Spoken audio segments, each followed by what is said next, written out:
Okay, I'd like to convene the Ways and Means Committee and Just taking your pulse to see if you're. welcome everybody back to the legislative session. So the first item is the approval of the minutes. Representative Olson, do you want to make the motions? Mr. Chair, I move the approval of the minutes from And we May have, 19th first. we've got three sets here. The May 19th. Let's see, what are those dates? I better get my. I can move the May You 9th. moved the 19th. Okay, that motion is before us. Any discussion on the minutes for the 19th? Seeing none then, all those in favor signify by saying aye. Aye. Opposed, motion carried. The second one, Representative Olson? I move the minutes from October 4th. Okay, that motion is before us. Any discussion? Seeing none then, all those in favor signify by saying aye. Aye. Opposed, motion carried. Representative Olson? I move the minutes from December 9th. Okay, that motion is before us. Any discussion? Seeing none then, all those in favor signify by saying aye. Aye. Opposed, motion carried. Our first two bills this morning have passed Ways and Means last session, but as most of you know, or all of us know, that the bills are referred back to the Committee of Origin. And so the intent is to repass those bills. Get to you in a minute. Let me finish announcements. Thank you. To repass the bills so that they're back on the House floor. Some of you have been on other committees that have already met and have entertained those kinds of motions. When the bills are before us, we will have some amendments, however, that I would describe as housekeeping that will put the bills in order, being that we're in the second year of the biennium rather than the first year of the biennium. So any questions on the procedure? Well, thank you, Mr. Chair.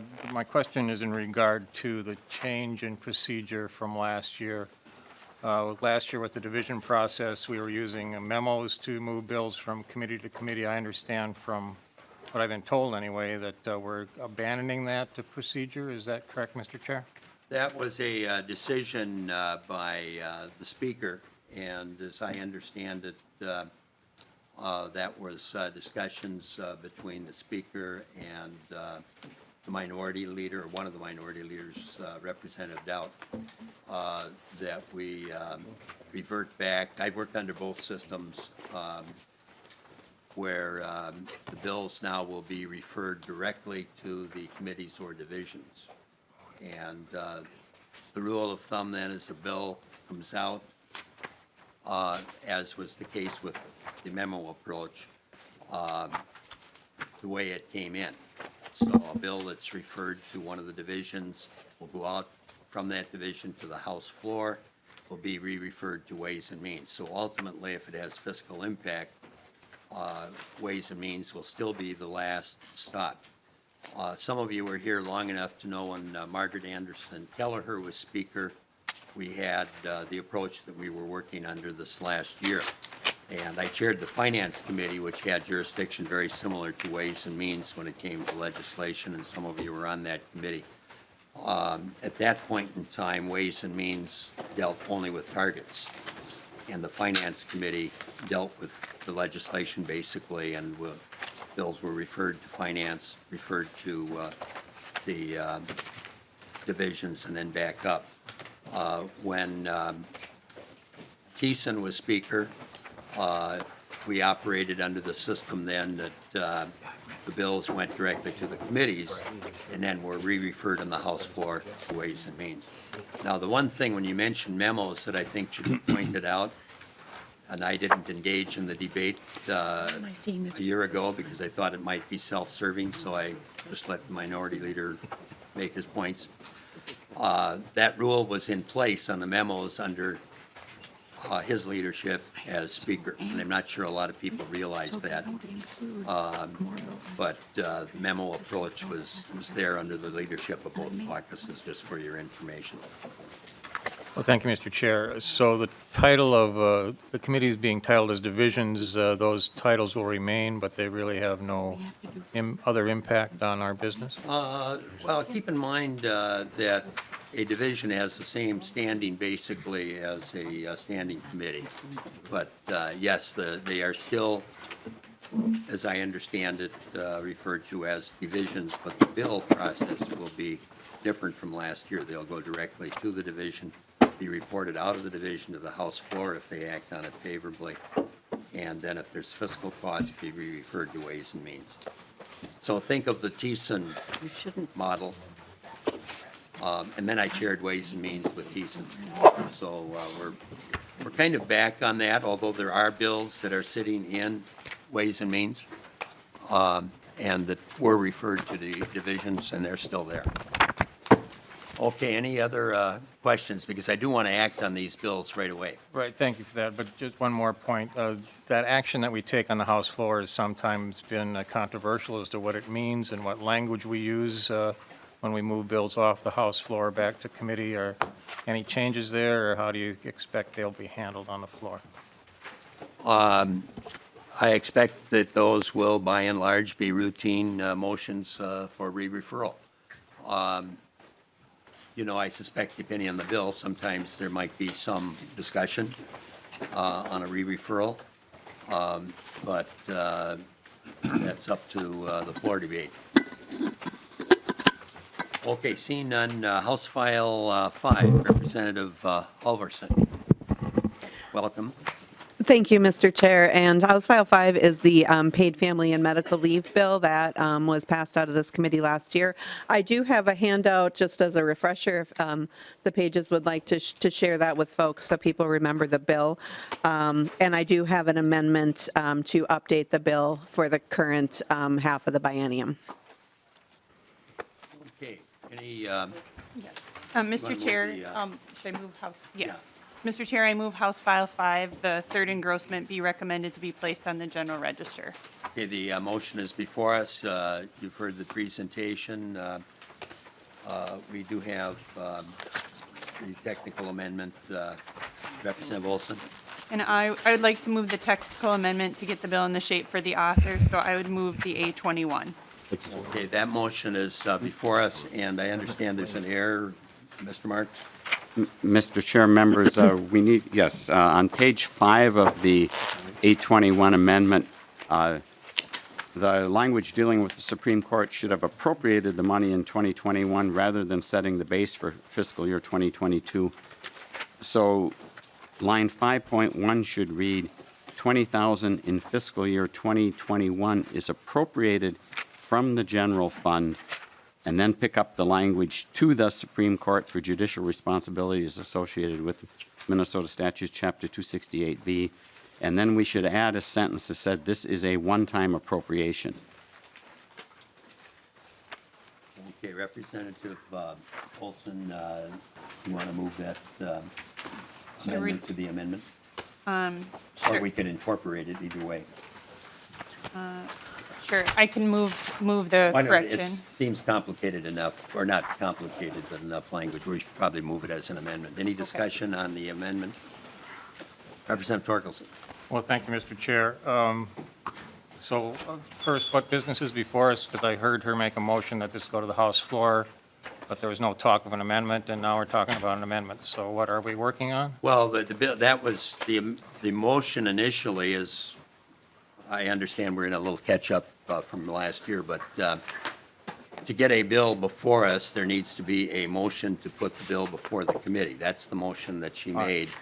And then we have, after the motion, after the bill is before us, we then take up any amendments or any discussion. So where we are now is, the first motion was to put the bill before us. There was no vote, it just put the bill before us.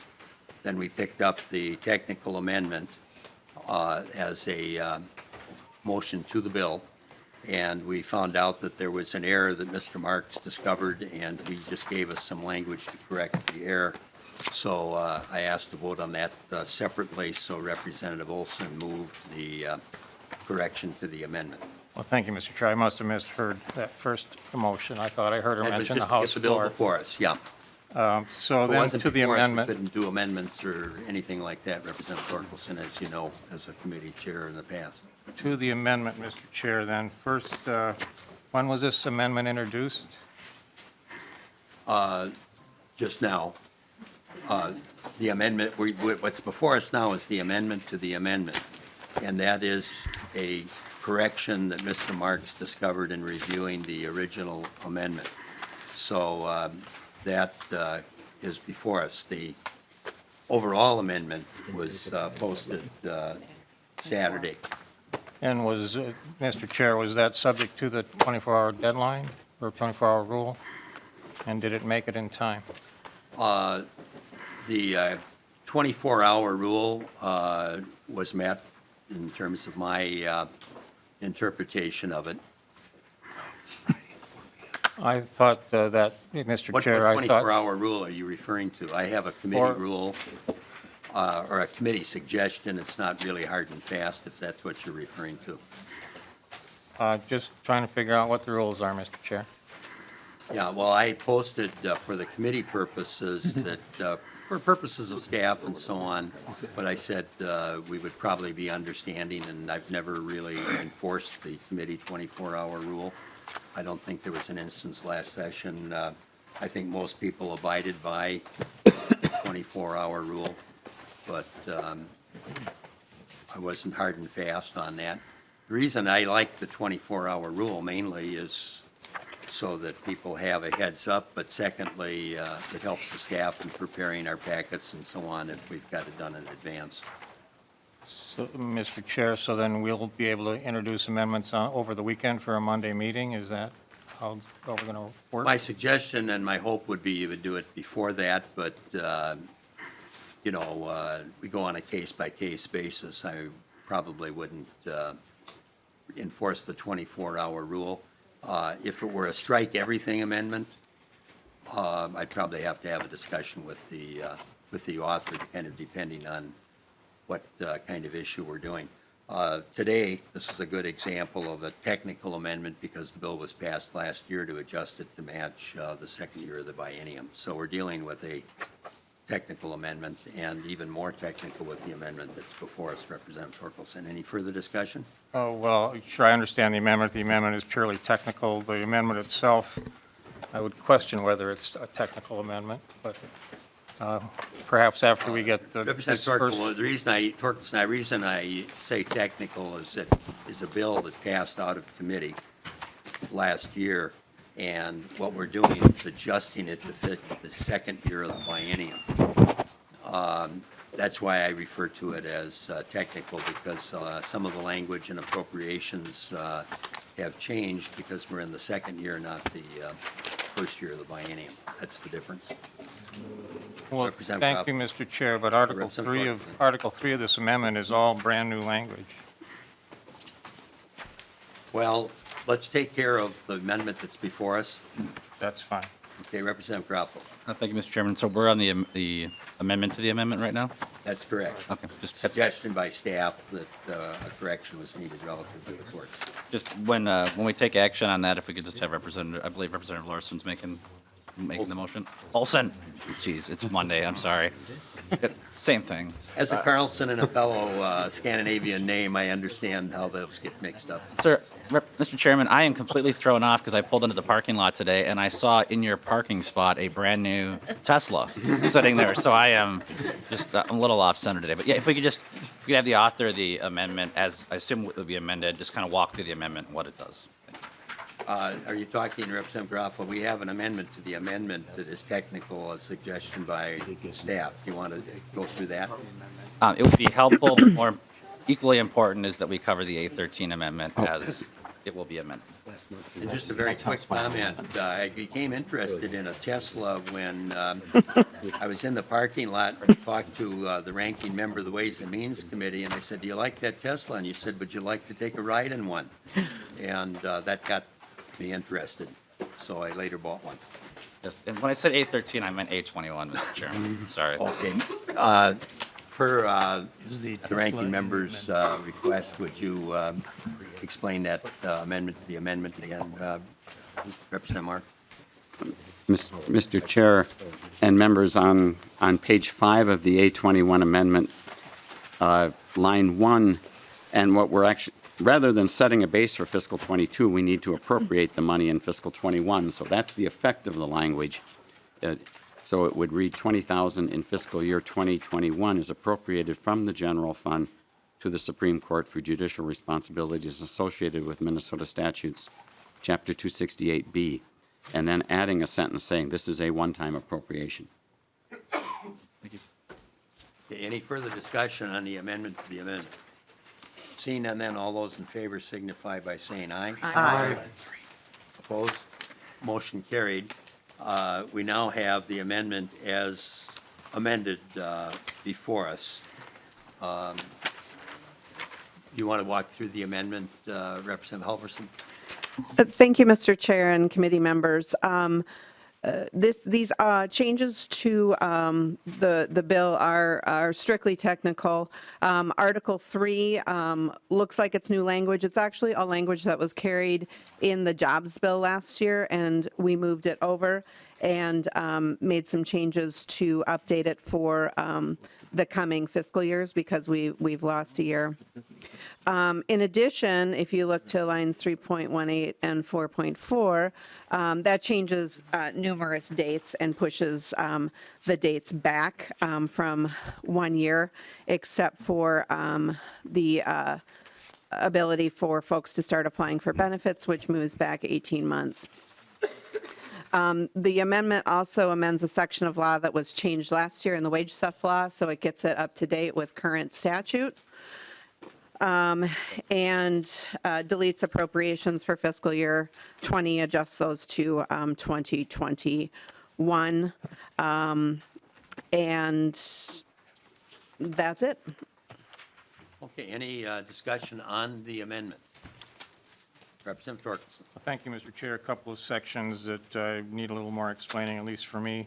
On page 1, lines 1.21 through 1.23 refers to 268B.12.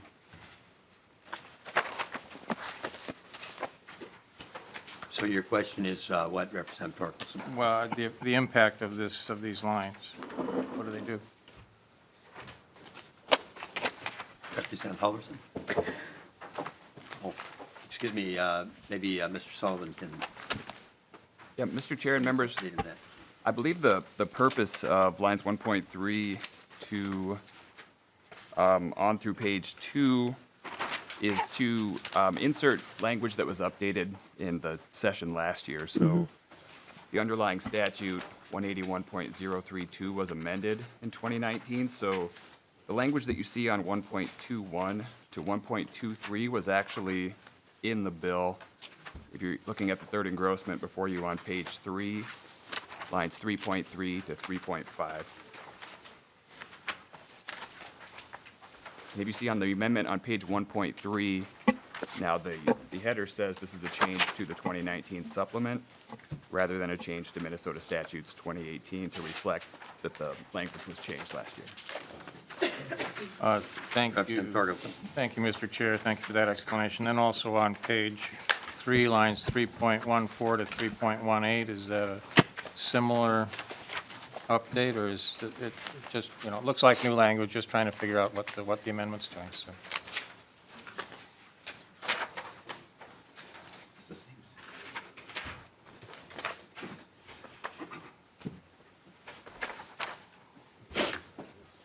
It doesn't exist. Any, 268B doesn't exist, Bill.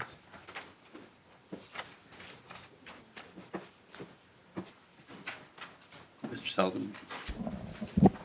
Mr. Chair and members, I defer to my colleague, but I think the language on the amendment, lines 3.14 to 3.17, is new language, and it's not in the bill currently.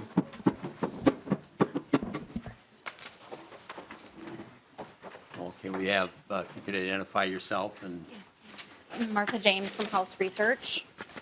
Mr. Chair, members, at 3.14 to 3.17, that is a change that was in the jobs bill, and that was not in the third engrossment, but was in the jobs bill. So that was done to be consistent with the jobs bill. It is also consistent with subdivision 3, which already had a similar paragraph B. Okay, any, Representative Torkelson? Well, thank you for that explanation. It seems like this is a fairly complex technical amendment, Mr. Chair.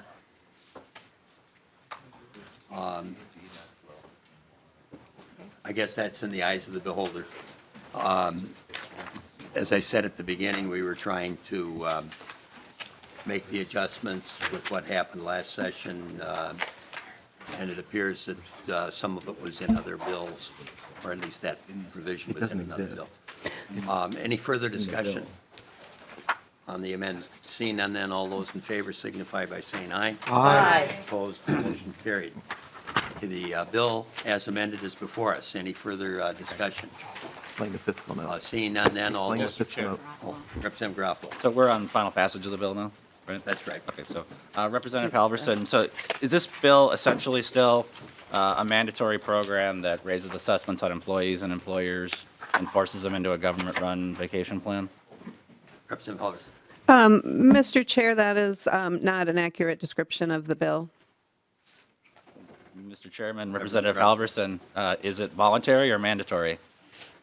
Representative Halverson. Mr. Chair and Representative Garofalo, there are options for both a voluntary private program or a voluntary state program. Mr. Chairman, Garofalo. Representative Halverson, a voluntary state program, as a small business owner, if an employee chose that they did not want to participate in this plan, what part of it would be voluntary? Mr. Chair and Representative Garofalo, the program is for employers to provide benefits for their employees. And if employers already provide benefits to employees, they can substitute a private plan for a state plan. If employers are not able to afford a private plan, we have a state plan that will be available. And Mr. Chairman, Representative Halverson, if that employer cannot afford the private plan, who pays for the state plan? Mr. Chair and Representative Garofalo, it's paid through premiums of 0.6% that is shared between 50-50 between the employer and the employee. Mr. Chairman, Representative Halverson, is the employer who cannot afford the private plan the one who would then pay that? Mr. Chair and Representative Garofalo, the employer and the employee who opt into the public plan would pay for that. So, Mr. Chairman, the aspect of this being voluntary or mandatory, it's mandatory.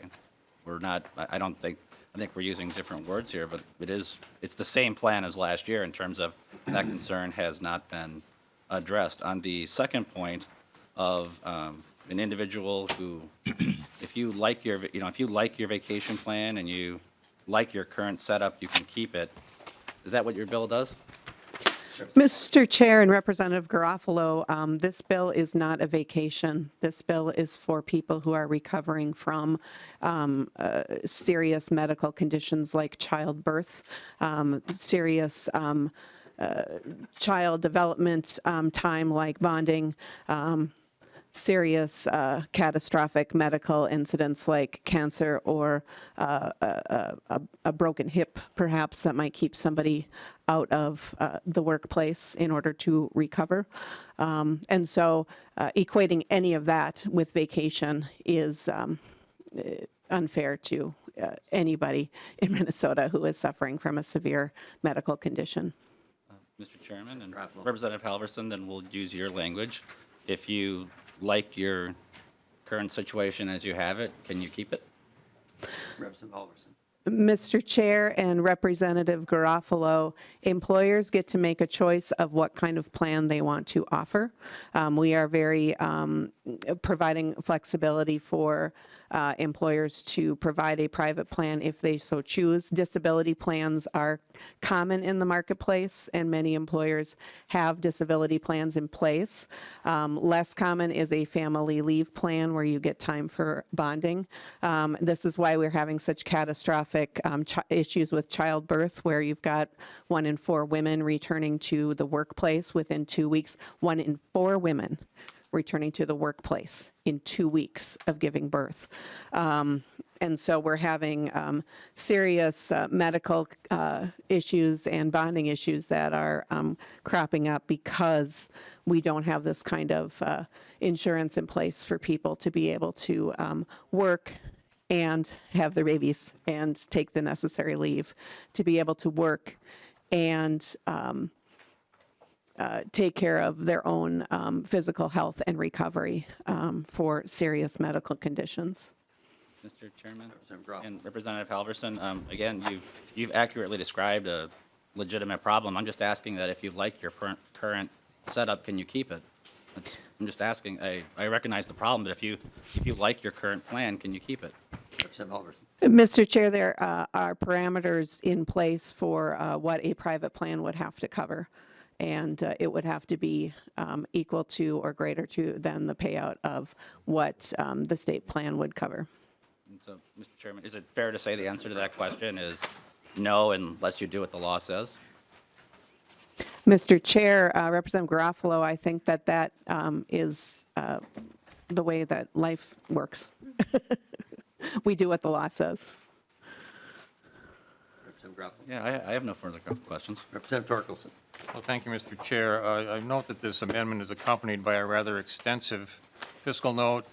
All the dates on those changes in the fiscal note are dated 2/15. Are we going to step through the fiscal note, Mr. Chair? If you'd like, I can ask Mr. Marks to note the changes, but basically the fiscal note is an adjustment from first year to second year. But Mr. Marks? Mr. Chair, members, the fiscal note, which is, I believe, 45 pages, lists each of the agencies that's involved with this. Probably the greatest interest is the section from the Department of Employment and Economic Development, because that's where the salary calculations are. That particular section of the fiscal note starts on page 5. And if you look on page 5, the summary from DEED would show the general fund costs. I'm looking at the chart on the middle of the page, would show the general fund costs for for implementing the program. The assessment revenue would actually go into a special revenue fund account, so it shows the restricted miscellaneous special revenue fund. The negative line is the money coming in. And then there would also be some spending beginning in fiscal 22 for administrative costs from that fund. But you can see the numbers there in fiscal 22 and 23 is when the assessment actually starts operating and the money coming in. And I believe it starts halfway through fiscal. I believe it's the January 1st of 2022 that the program or the assessment would start. So it's halfway through the fiscal year. So that's why the first year number is roughly half of what the second year number is. In the DEED fiscal note, then there's a considerable amount of discussion of how the various numbers are calculated. On the bottom of page 9 of the fiscal note is DEED's calculation of the taxable wage base, and then the benefit costs, the calculation of that 0.6%, and the administrative costs that are shown there. The rest of the fiscal note from DEED then addresses administrative costs and systems or cost of developing a system to make the program run. Page 15 is the administrative hearing officers, and that is a revenue in, revenue out sort of thing. They expect to have some costs of regarding excuse me, regarding some hearings and then would charge agencies for that. On page 17 is Department of Human Services. In fiscal year 2022, there's an estimated $574,000 cost regarding system adjustments. The 3 systems that DHS operates would require some adjustments there. On page 21 of the fiscal note, the Department of Labor and Industry costs regarding the their costs, and then the discussion how they arrived at those particular costs. On page 27 of the fiscal note is the legislature, and costs noted here. I would note that the $11,000 cost in 2021 of systems adjustments for the House would be absorbed cost. And then on page 32 is Minnesota Management and Budget, and then the discussion of the costs associated with Minnesota Management and Budget. And on page 39, the Revenue Department, which is showing, I believe, $20,000 in costs in the fiscal note. So that's a quick summary of the fiscal note, Mr. Chair, and Representative Torkelson. Representative Torkelson? Thank you, Mr. Chair. Thank you, Mr. Marks, for stepping through that. Again, we've had very little time to digest this. Apparently, it's on a high-speed track to get to the floor. I'm not quite sure why, but thank you for the indulgence, Mr. Chair. I might mention that we were in communication, and I guess I would say that we waived the 24-hour rule. Our committee staff was in contact with Mr. Kennedy, I think as recently as Friday, that we were waiting for the final numbers from the fiscal note to do the final adjustment on the amendment, and that's why the difference between Friday and Saturday. But we were in communication with Mr. Kennedy, if I recall correctly, because I had conversations with our staff.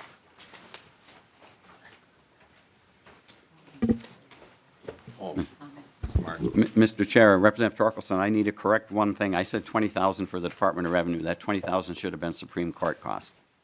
I believe the Department of Revenue did not show cost. Any, I guess we've got some more people. Driscowski, Representative Driscowski. Thank you, Mr. Chair. Thank you, Mr. Marks. I'm wondering if Mr. Marks could, Mr. Marks, I see on here, so as the author of the bill had pointed out, this is a brand-new payroll tax placed on every Minnesota employer and employee who isn't involved in a private benefit program that would be similar to this. It looks like about a $1.2 billion tax on Minnesota workers and Minnesota employers, the job creators in our state. Mr. Marks, I don't see where the money all goes out. I mean, I saw those very small numbers that you were showing, but we got $1.2 billion of taxes, new taxes that are being placed on Minnesota workers and Minnesota businesses. Where does the bulk of that go? Is it in the 300 FTEs in the Department of Labor and Economic Development that I don't see the actual outflow of the money? Mr. Chair, Representative Drazkowski, if you look at the chart on the bottom of page 10, the benefit starts, the payouts actually start in fiscal year 2024. The first line in that chart, I believe, is the benefit costs line there, which starts in 2024, the 780 million number there. Okay, thank you, Mr. Marks. So I do see a, thank you, Mr. Chair. So we are actually seeing the amount that is paid out to the people who are supposed to be recipients of this. And then also the amounts in the parts that Mr. Marks pointed out that show the units of government that are consuming their chunks.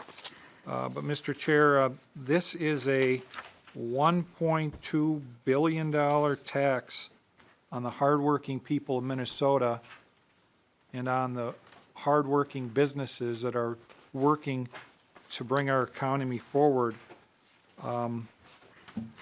I don't know how the Minnesota culture is going to gulp this one down, but, Mr. Chair, I appreciate your indulgence. Thank you. Representative Albright. Thank you, Mr. Chair. Representative Halverson, I'm just going back, just for clarification, to a question that Representative Garofalo answered, and I'm not sure that I got clarity on it, but if an employer has an existing paid family leave program in existence, and it meets the stipulations and requirements of the then promulgated rules for the state's program, would the private employer be able to keep their program?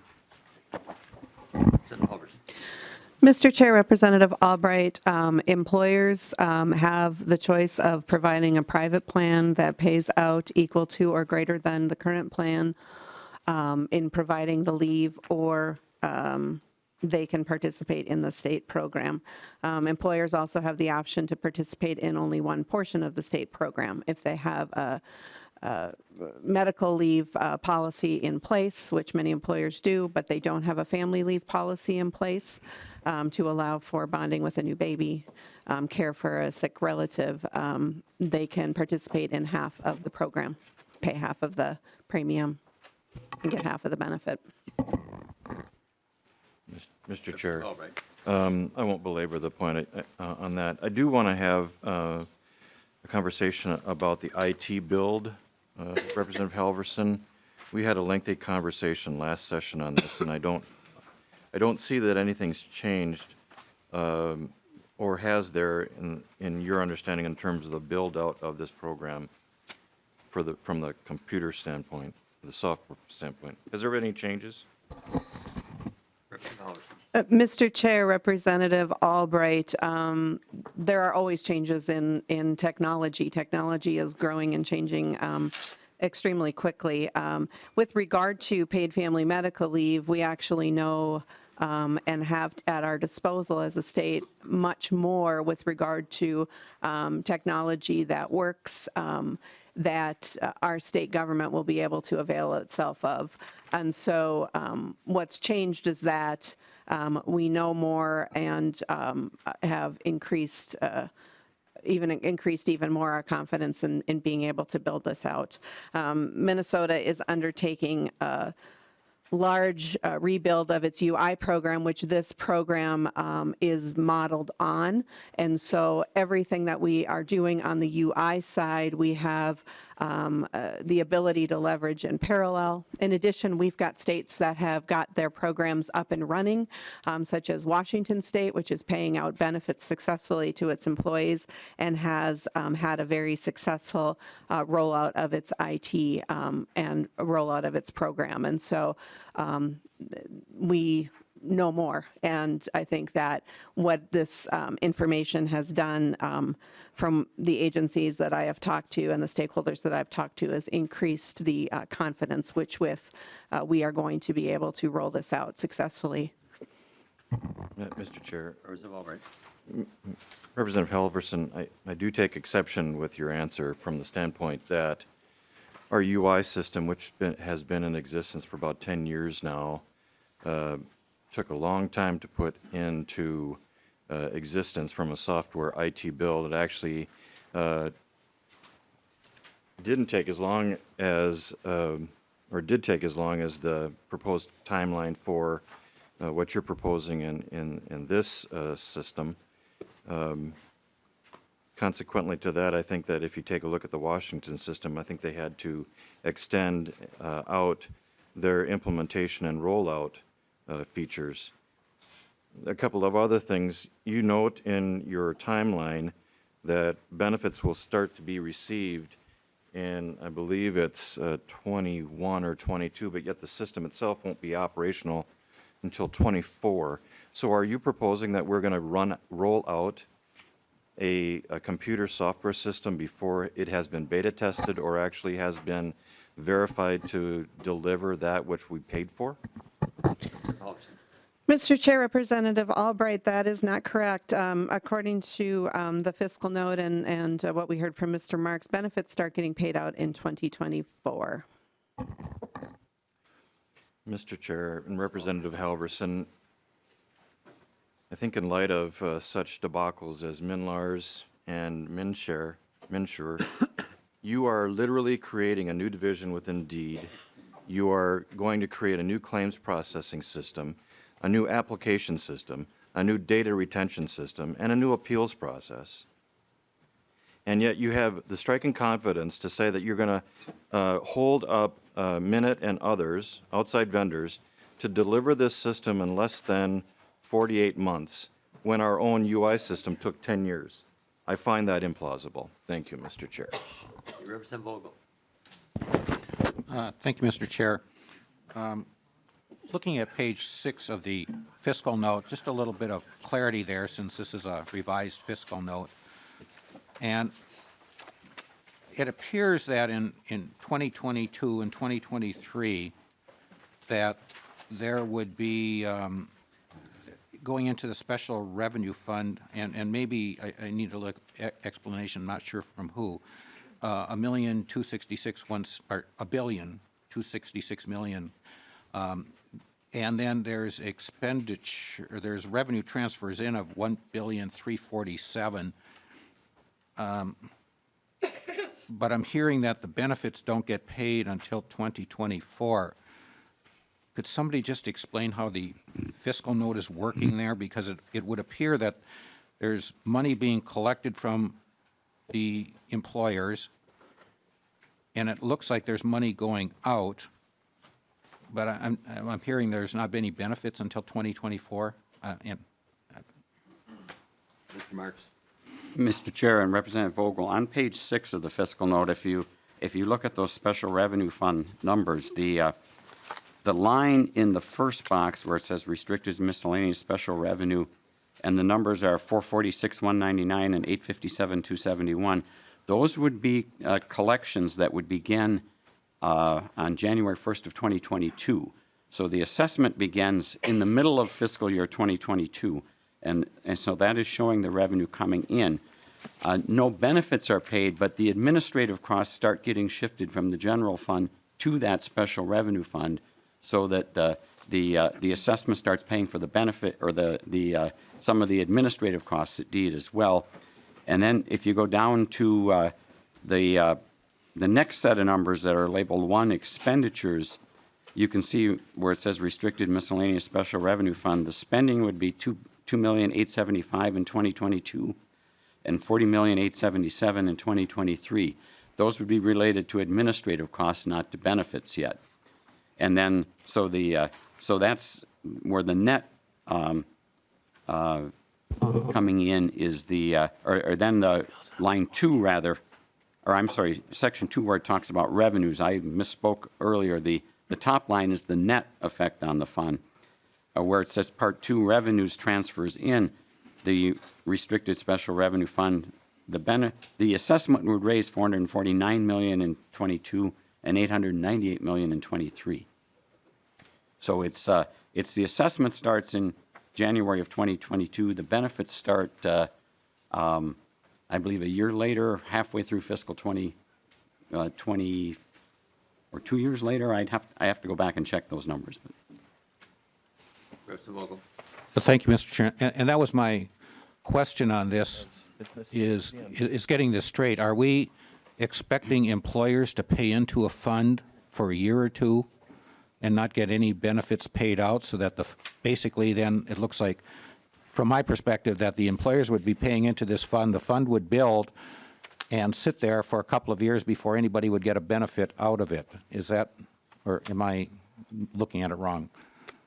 Mr. Chair, Representative Vogel, I'm not quite sure of the timeline, but yes, the assessment occurs before the benefits do. The assessment begins before the benefits occur. And I'm not quite sure of the time frame in there. Thank you, Mr. Chair. You know, with all of these questions that are coming up, if we're going to collect $1 billion from employers and let it sit in a fund and not pay out the benefits, and with all of these other questions, you know, my sense is, especially with what could be discussed as maybe technical amendments, that maybe it's time to move this back to some committees for further discussion, because how do you go back to employers and say, we're going to take, who knows what, maybe $1 billion of your money, leave it sit there for a couple of years, and then we'll start paying out benefits. And in the meantime, these employers are struggling to pay their bills. And we're looking at a new employment tax, and it's hard enough to make a living for a lot of these small employers now. So, you know, to me, just from a rational, prudent perspective of not taking people's money and improperly spending it, it's time to look at this, especially since there really hasn't been a lot of actuarial science developed relative to how much we're collecting and how much is going to be paid out. Mr. Marks has got some clarification from his earlier comments. Mr. Marks? Mr. Chair, Representative Vogel and others, the sentence I was trying to find is on page 7, about 2/3 of the way down the page, and this is in the fiscal note under the implementation timeline. The bill would require the department to begin collecting premiums on January 1st, 2022, and paying benefits on July 1st, 2023.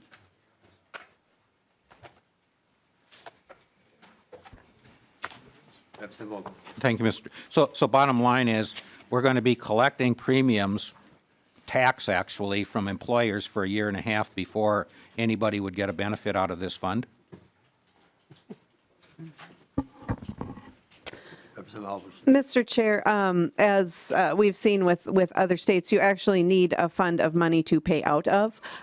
Paying out without having a fund to pay out of would create deficit spending, and that isn't smart budgeting. So we're going to make sure that we can pay these benefits. And the soundness of the numbers, one of the ways that we, you know, from a back of the envelope standpoint that you can check these numbers is that Minnesotans leave almost $500 million on the table each year with regard to lost wages from illness and taking non-paid federal leave.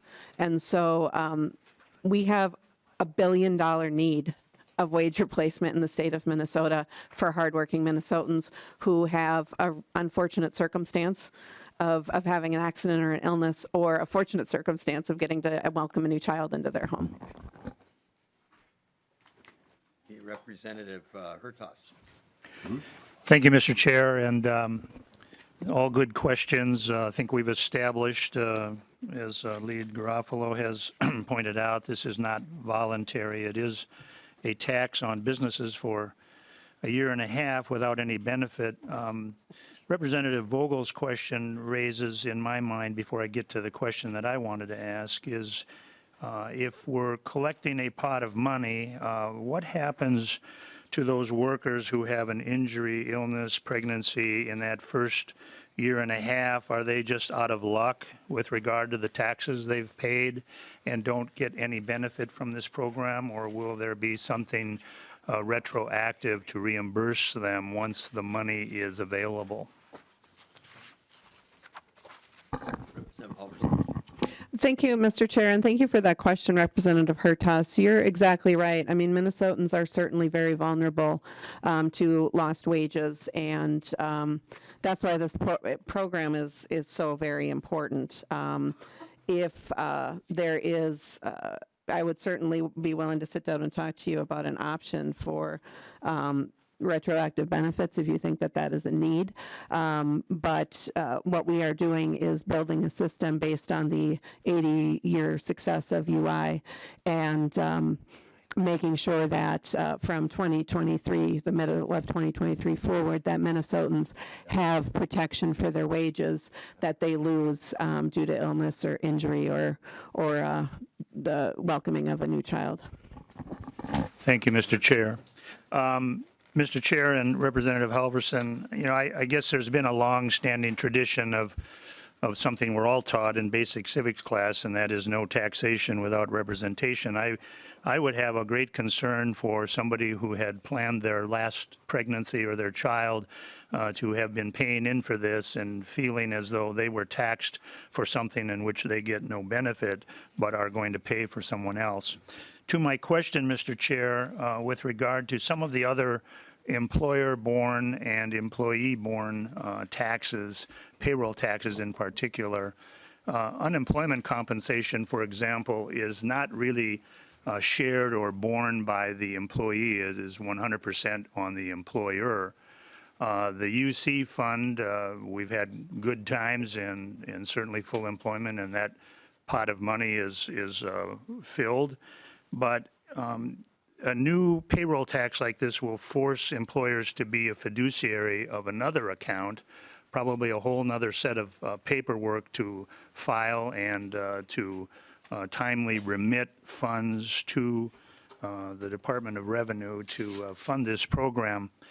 But under the current laws with regard to Social Security, if you are a proprietor or a farmer or a self-employed and not a corporation and not an employee of your company, your obligation is not just what the employee normally would have withheld, but then you have to pay 50% more in the case of a self-employed or a farmer or something of that nature. In the case, if you are the business owner and you work for your company, then in a corporate setup or a corporate structure, then it is 50% paid by the employer and 50% paid by the employee. Is there any provision, I couldn't find it anywhere in this piece of legislation, that provides a little bit of a break for those individuals who are truly self-employed? Do they have the option to exempt out of the program entirely, or is there a discounted rate because they are both the employee and the employer? This has been a problem with regard to the UC fund, the Unemployment Compensation Fund. Even if you are the owner of the corporation and are an employee, you have to pay UC taxes upon your payroll deduction, but you as the owner of the company cannot draw unemployment. You're prohibited from drawing it. So would a farmer be able to mend his body during the winter and where he's worked so hard and needs paid family time off, be able to draw this benefit during the winter time when he can recuperate? Representative Halverson. Mr. Chair, Representative Hertaus, you raise important points and ask a lot of the questions that I asked going in to writing this legislation. And yes, if you are a single person operation, if you own your own chair in a hair salon, if you are a farmer who is running a solo farming operation, there's no doubt that these childbirth happens to you, that injury happens to you, that illness happens to you, and we're seeing in greater Minnesota, we're actually needing these benefits at a higher rate, according to a study from the University of Minnesota. So I wanted to make it as easy as possible for solo folks to make their choices about how they participate in this program. So they have the choice to opt in as a solo operator, and they would pay half of the premium. They would pay the employee half of the premium, not as with Social Security, both the employer and the employee. We didn't want anybody, talking to sole proprietors and people who are on their own, hanging out their own shingle, I definitely heard from people who said this would be an incredible benefit. In fact, one person said I could actually take time off to have a child. That's kind of remarkable that people are making family decisions about whether or not they can get their wage replaced. And so they would pay the 0.3% of the premium. And interestingly enough, by the way that we're sharing risk, we came in below expectations based on what was happening in other states of our expected premium. And so it would be a 0.3% premium that they would pay and be able to get the benefits. Now, the benefits aren't seasonal. The benefits are actually applied for based on specific health criteria. Everybody is actually familiar with these criteria because they're based on the federal paid family medical leave, or excuse me, unpaid medical leave program. And so the definitions are currently in place, and these are all, the application process are definitions that people are familiar with. And so it's not seasonal, it's based on incidents. And Mr. Chair, thank you, Representative Halverson, for that explanation. That's good news with regard to the self-employed. I'm wondering, I'm old enough to remember when Minnesota adopted a sales tax, and it was a modest percent back then. Certainly with inflation and everything costing more, not only has the sales tax increased, but the revenue continues to have increased over time as a result of that. What assurance do we have that this revenue scheme is enough to adequately fund the needs going into the future? And are we certain to see increases in the payroll tax that would be borne both by employer and employee? And will there be an experience rating that might be attached to each employer as to the number of claims that they're having? It seems that most of us who buy private insurance do have an experience rating in a certain way, to the extent that if we have too many claims, we often get a cancellation notice. So what guarantees are planned right now to go into place to ensure that this program would have integrity without being a runaway cost program if it were to become abused? Mr. Chair and Representative Hertaus, I think I heard the question that the program might be abused.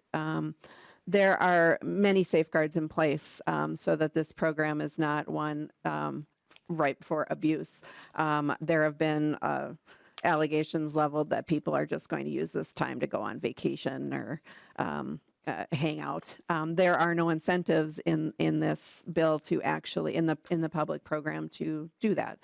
There's also no opportunity to do that because you have to go through a strict application process and your application has to be approved. In addition, it doesn't pay out 100% of your wages. It's a partial wage replacement for all workers, and much like short-term disability is in private plans. And so workers will work. The other thing about Minnesotans that I know to be true, and I think you guys do too, is that Minnesotans are hardworking and do show up. We participate in the workforce at higher rates than other states. And so this just provides some measure of economic security while people are recovering from an illness. And Mr. Chair, I got sidetracked by the comment about abuse, and so I wanted to go back to what Representative Hertaus's other question was with regard to. He wanted to see what would prevent abuse in the program, but there was another part of his question that I don't recall. Representative Hertaus, do you remember what your other part was? Well, I think I had mentioned an experience rating for employers with regard to the frequency of claims under that employership. That happens with the Unemployment Compensation Fund. You have experience rates. There's statutory limits to the increases of experience rates, but there's no statutory limit as to how far out it can be calculated. So if you're a small company that experiences some claims, your experience rate based on a smaller payroll becomes quite high and can extend way out beyond the statutory limit, and it takes a long time to get that number to come back down. So I see some pitfalls with creating another employer-based tax, and if this is such a compelling need, I'm just wondering if there isn't a better mechanism to offer support or assistance to people who need this program rather than a broadly based payroll tax, making yet Minnesota not as competitive as its peer states all around the nation. We already have a structure that is being prohibitive to encourage business growth and development, and our tax structure, this is one more thing that is going to make us less competitive, not more competitive. Thank you, Mr. Chair. I'm going to recognize Representative Drazkowski. We're reaching the point now where some people are coming around a second time. So after I recognize Representative Drazkowski, I'm going to ask Representative Olson to renew her motion, and we'll bring it to a vote. Representative Drazkowski. Thank you, Mr. Chair. I was I caught the discussion about the slush fund that this bill sets up in state government, a full 1.5 fiscal years of slush. I'm wondering how much slush we have. Mr. Marks, 1.35 billion is what I added up about, that this bill is going to set in a fund for 1.5 years that won't be used. Is that what you come up with? Mr. Mark. Mr. Chair, Representative Drazkowski, if the assessment is a little under $800,000 a year, 1.5 years would be somewhere in the neighborhood of 1.3 billion. 800 million, sorry. Mr. Chair, So, Mr. Marks, the money that is in the fund is there to be used and paid out, and so it doesn't sit there. The intention is to create a fund and have it pay out, so it won't sit there. And it is not a slush to people who need economic security in the state of Minnesota, need to keep buying groceries and need to keep buying drugs and need to keep feeding their family and putting a roof over their head while they're recovering from an illness or an injury. Thank you, Mr. Chair, and thank you, Mr. Marks. So what I see is about a $1.35 billion slush fund that this sets up to start with before the payments and the ensuing additional taxes in 2024 start to take place. So I'm adding it up. It's about a $1.8 billion per biennium tax and spending program. I'm wondering, the 300 FTEs in the Department of Employment and Economic Development, what are 300 people going to be doing in the Department of Employment and Economic Development? What does that represent as a size of an increase for that department? Representative Halverson. Mr. Chair, I can ask Deed to speak to what they expect their employees to do, or we can, the short answer is that we have to build a program and put it into place. And eventually that this program is going to be kind of, as Representative Drazkowski actually noted, it's going to be a self-funded program. It's not going to be taking money out of the general fund. It's going to be a self-run program. Representative Drazkowski. Well, thank you, Mr. Chair, and thank you, Representative Halverson. We still don't know. I guess I can find out offline, and we'll have more discussion on the floor as in terms of the huge inflation of the size of this bureaucracy that this bill provides. But I'm curious about there's a business subsidy program. Are we taking from some businesses and workers and giving to others? Is this a welfare program, Representative Halverson? $75 million in fiscal 2024 in the fiscal note. Representative Halverson. Mr. Chair and Representative Drazkowski, I believe the program that you're referring to is something that small businesses asked us to include, and that was to provide a fund for replacement workers for specific small businesses. And I don't know that the businesses that asked us to put this in the bill would call that charity. Thank you, Mr. Chair, and thank you, Representative Halverson. Well, Representative Halverson, on its face, it's welfare, and I know as Democrats, you oftentimes lose track of what's what, but we're taking from a group of people and giving to some other group. That is welfare. And so we've got $75 million per fiscal year, about $150 million per biennium welfare program built into this big slush fund forming bill. And Madam Chair, or Mr. Chair, and Representative Halverson, Minnesota workers in rural Minnesota and Minnesota businesses are doing just fine without this bill coming forward and interrupting their ability to work together as they do very well. And it's not the next illness or the next pregnancy that they need to be afraid of. It's Minnesota Democrats coming out and reconfiguring their family budget, taking away their ability to operate and be independent. Thank you, Mr. Chair. Representative Olson.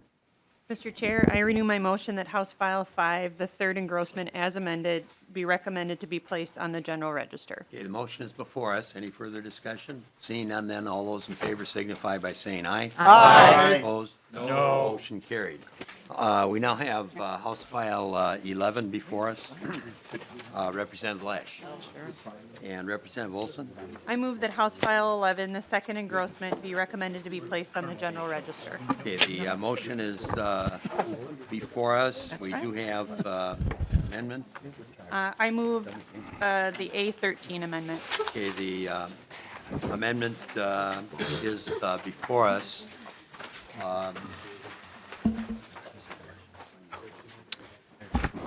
Representative Lesch, do you want to maybe just very quickly comment on the direction of the bill and then comment on the amendment? Sure, absolutely. Thank you, Mr. Chair.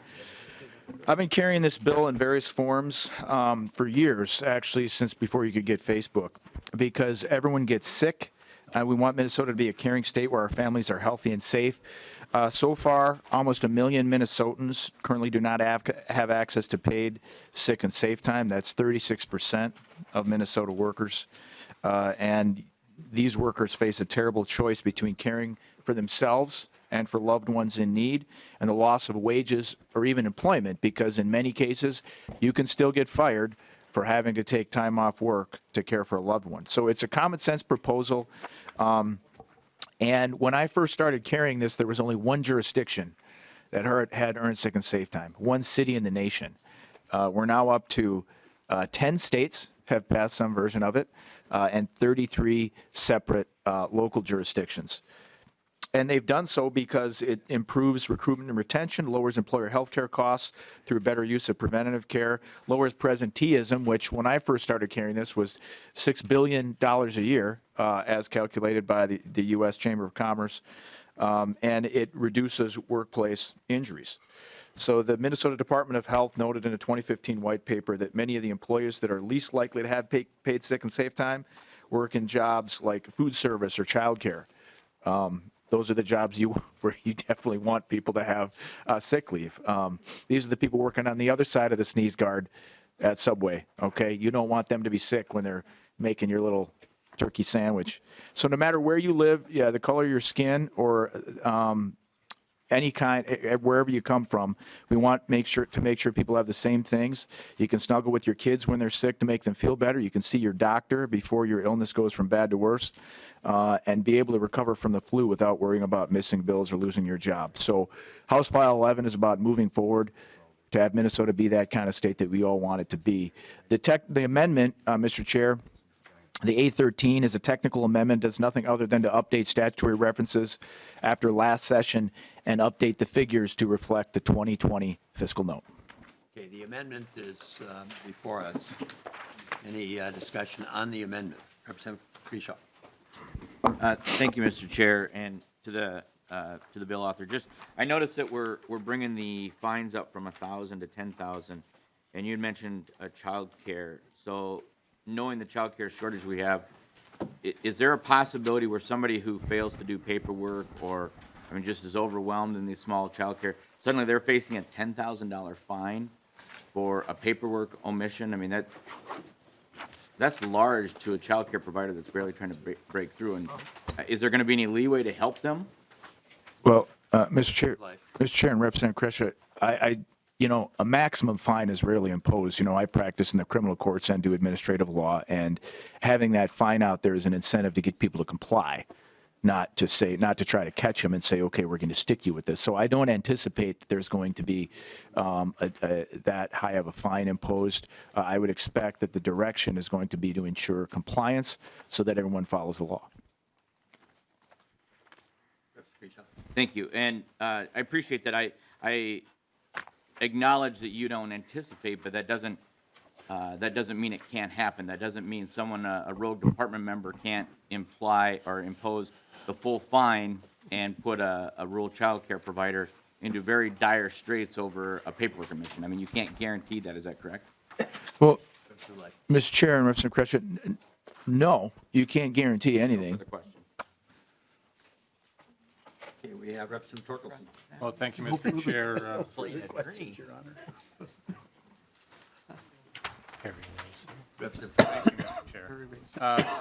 Similar remarks to the first bill that we heard today. These changes, as Representative Kresha pointed out, seem to be more than technical when you're raising a fine by 10 times what it was in the original bill. That seems to be quite a major change in a bill. The timing of this work with out the 24-hour notice and the fact that I believe we have another new fiscal note for this bill, and I would ask at this point that Mr. Marks step us through the fiscal note again. Yeah, that'll be fine. The fine level, as I understand it, was included in legislation last session. Is that not correct, Representative Lesch? Mr. Chair, that's accurate. Yeah, so that's not a new issue, but it, Gene, if this is the bill that's moving now, it obviously is part of the amendment, but just so that it's clear what the history of that change from 1,000 to 10,000 was. Mr. Marks.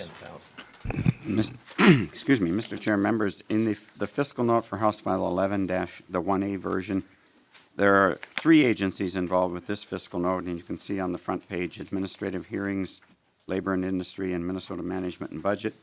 The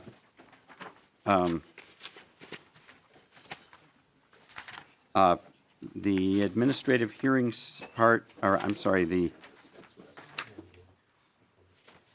on page 4 of the fiscal note is the Department of Labor and Industry information, and you can see it's only general fund costs here on page 4, the 2.24 million in 21, 3.914 in 22, and 3.612 in 23, and those numbers line up with the appropriations and the base setting numbers in the amendment. On pages 5, 6, 7, 8, and 9, and 10 and 11 is Department of Labor and Industry's discussion of their costs and how they calculated those costs. On page 12 of the fiscal note is the administrative hearings section, and again, like in the previous bill, these are the costs of various hearings, and then the administrative hearings assesses those costs back to the agencies that, in this case, it would be in Labor and Industry that has those hearings. On page 15, the Minnesota Management and Budget portion, you can see the general fund costs, and then also some costs showing up with other agencies. The costs funded in the bill are the administrative costs that Minnesota Management and Budget is showing, and those actually show up in a chart on page 17, in just below the middle of the page there. The other costs, as far as additional salary or overtime costs and so on, are not funded in here. Those are assumed to be that they would be handled in the agency budgets, and might be addressed in future appropriations. But at this point, they are not being. Those amounts are not being appropriated. And that's it. Thank you. Your question, as I interpret it, is not really on the amendment. I'll recognize you when we deal with the amendment. Do you have any questions on the amendment? Well, thank you, Mr. Chair. I'd like to go back to the issue of the fine. I'm still a little confused, Mr. Chair. That is in the amendment, so that would be appropriate. Yes, it is in the amendment, Mr. Chair. So we are amending Section 1 of Minnesota Statutes 2019. So it's, from the surface, or at least from the way I read this, we're changing what was done last year. Not reflecting what was done last year. We're changing it. Isn't that, what am I missing, Mr. Chair? Representative Lesch? Well, Mr. Chair, I would note, Representative Torkelson, this was in last year's bill. So this was, it's in the amendment now because we're changing it for the 2020 fiscal note, but this was in the version that we passed off the House floor last year. So I understand it. Someone tell me I'm wrong. Well, Mr. Chair, Representative Lesch, it sure looks to me like you're wrong. We haven't had time to really examine this. Staff hasn't had time to really go through it, but it looks to me like you're changing a $1,000 fine to a $10,000 fine, and you're eliminating the $5,000 cap, so every fine could be $10,000. If someone wants to go after somebody in a big way, they can do it, and it looks like you're amending Section 177 of 2019. If that was in the 2019 bill, why are we doing it? Well, I'm looking at two different versions here. Did you have a question, Representative Torkelson? I'm sorry, I was checking with Mr. Marks on some language relative to the 10,000. Bottom line, Mr. Chair, this looks to me to be more than a technical change and something that we deserve some more time to understand. Sounds like it should go back to committee. Okay, good. Mr. Maybe, Marks, can you share with the committee what you were sharing with me relative to where that language appeared? Mr. Chair, members, in the bill that you have before you of House File 11, that same section of law was amended on page 11. It was section 3 of the bill. And on line 11.19 is where the $10,000 fine was in the original bill. The 10,000, or the, I'm sorry, the 5,000 limit that's in the amendment, that was added last year, and that is being stricken to make it consistent with the original bill here. So a little background there on that. Any further questions, Representative Torkelson? No, thank you, Mr. Chair. Okay. Do you have anything else? Okay, with that, Representative Olson? Mr. Chair, I renew my motion that House File 11, the second engrossment as amended. The amendment. Oh, the amendment, excuse me. I renew my motion on the A13 amendment. Okay, any further discussion on the amendment? Seeing none, then all those in favor signify by saying aye. Aye. Opposed, motion carried. Representative, any further discussion now on the bill as amended? Seeing none, Representative Olson. I renew my motion that House File 11, the second engrossment as amended, be recommended to be placed on the general register. Okay, the motion is before us. Any further discussion? Seeing none, then all those in favor signify by saying aye. Aye. Opposed? No. Motion carried. We'll now move to the next item on the agenda. Thank you, Representative Halverson, if he's still here, and Representative Lesch. We now have an overview of the capital investment bill, and it's the intent this morning when we communicated with Mr. Frans that we talk about the overall bill and not get involved with specific projects per se. That's the work of the Capital Investment Committee. What we're beginning to do is lay the groundwork for what our role with the capital investment bill would ultimately be, and that's to set the target. So if you could just kind of give us from your perspective and MNB's perspective an overview of the bill and where we may need to be, in your opinion at least, when we set the targets for the Capital Investment Committee. Thank you, Mr. Chair and members. Probably be the biggest bill of the session, so that's why it's important that we begin. Thank you. And I'll do my best to, we have a lot of material to cover, so we'll go quickly to kind of give you an overall view of the budget of the bonding bill, and in particular, some of the costs associated with that. Do want to just take a moment, so many of you know that John Pollard has agreed to join the minority leader in the Senate to work with him. And you all have worked with John Pollard for a long time. I think it's always great to take time to recognize the hard work of people in the background like that to do all this hard work. And this committee in particular has benefited from the hard work of John Pollard. So I'm going to personally miss him. I'm going to wish him well. And if you have anyone that you want to recommend to fill his position, just give me a call. I appreciate it. I wish him well as well, but I do have to footnote that he was at one point a staff member for the Minnesota House as well. He has a great background, working in the House and the Senate and the executive branch, and now back He to the worked Senate. with the majority leader when he was here. So. He's just done a great job. So it's always hard to lose good friends like that, but it's for a good cause. The other thing, too, is just that I want to make note that Budget Director Rayton will help me go through this process. We do have two special guests with Budget Director Rayton, Annika, and Oliver over there. And if we need any expert help, we'll bring them up. So if you push me too far, I've got help in the background here, just so you know. Anyway, good morning, Mr. Chair and members of the committee. What we're trying to do today is to give you a view of the governor's jobs and local projects plan, and we want to really thank the people who supplied these. As you all know, many of you are on the Capital Investment Committee, but also you know the process.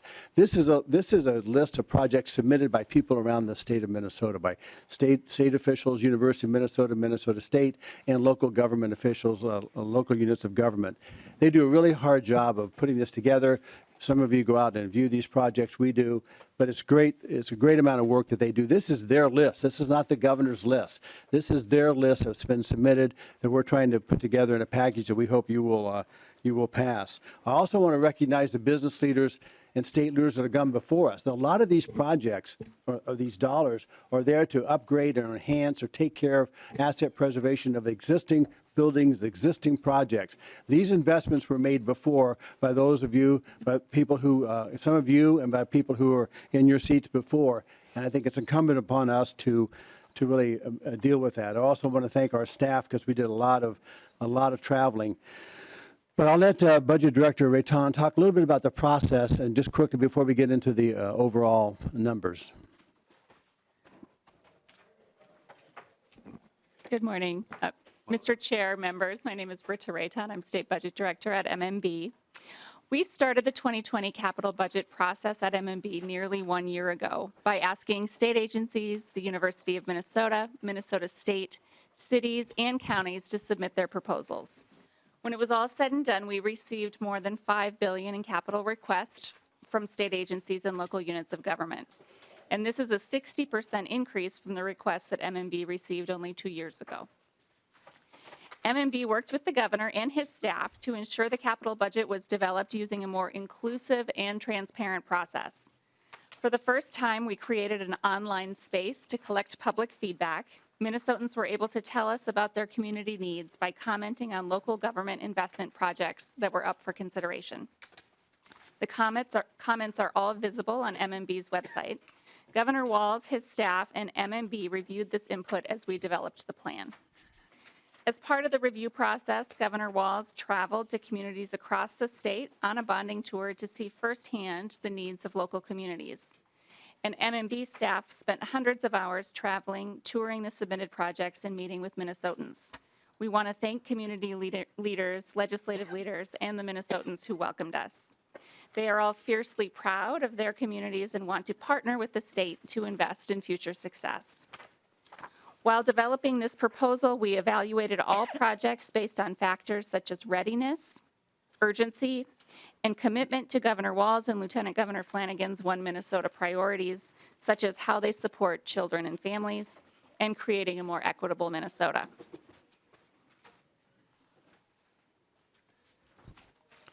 There is no denying that the state is facing an ever-increasing volume of infrastructure needs to support the services that our neighbors expect and deserve. When you combine state agency and local government requests, the total is over $5 billion in need. That does not include the additional projects that didn't submit a request in the governor's process or projects that legislators may propose. We are not suggesting a $5 billion bonding bill. However, the sheer number of requests is indicative of the level of need and reflective of the difficult choices the governor and you, the legislature, will face while trying to prioritize funding. Let's talk a little bit about the real needs in this bonding and jobs and local projects proposals. We've gone through these numbers before. I'm not going to, in the interest of time, I'm not going to go through them all individually, but the important point to remember is that with this increasing volume, we know that asset preservation dollars continue. We know that if a building gets into poor condition, as opposed to fair condition, it can cost 70% more just to make that fix. So we know that as time goes on, the costs go up. Many of these things have to be done in order to maintain these facilities or these projects, and by kicking the can down the road, we really just prolong the need to maintain the assets that we have. We know that the charges will go up exponentially in some cases when there's a roof failure or some kind of failure. So our goal is to really put in front of you, the legislature, those projects around the state that we think are really on the critical list. If you look at the governor's project overall, we've put together a proposal that just a little over $2 billion in general obligation bonds. I'll talk a little bit more about the other mix involved here, but the starting number is a little over $2.03 billion. So I'm going to go through the areas real quick, and then we'll get to the overall numbers. The first category was safe and affordable housing. Here we used $200 million in infrastructure bonds for supportive housing, preservation of existing housing, and senior housing. The largest component of this is the $76 million in general obligation bonds. Of that $76 million is $60 million for the Public Housing Rehabilitation Program. This is where the Minnesota Housing Finance Authority preserves existing public housing, keeps it safe and healthy for residents. The next area is in water quality and infrastructure. This plan includes $293 million in general obligation bonds, $200 million of which will go to the Public Facilities Program that provide low-interest loans and grants for clean water and drinking water infrastructure for projects across Minnesota. This also includes $7.2 million in appropriation bonds for certain pollution control agency projects. Now, in the higher education area, this package invests $488 million in our higher education institutions at the University of Minnesota and Minnesota State. Then plan includes $447 million in general obligation bonds for projects that update classrooms, reflect new ways of teaching and learning, improve support services for students, promote accessibility and energy efficiency, and preserve existing assets. The project also has about $40 to $41 million in user finance bonds at Minnesota State. In the public safety and asset preservation area, we have $673 million in general obligation bonds for local road and bridge investments and asset preservation. There's $172 million in trunk highway bonds supported by the Trunk Highway Fund, and I'll describe in more detail the components for the trunk highway bonds. We have $12 million in general fund cash for security upgrades, ADA accommodations for state offices. We should note that the governor's recommendation includes over $200 million for asset preservations at state agencies.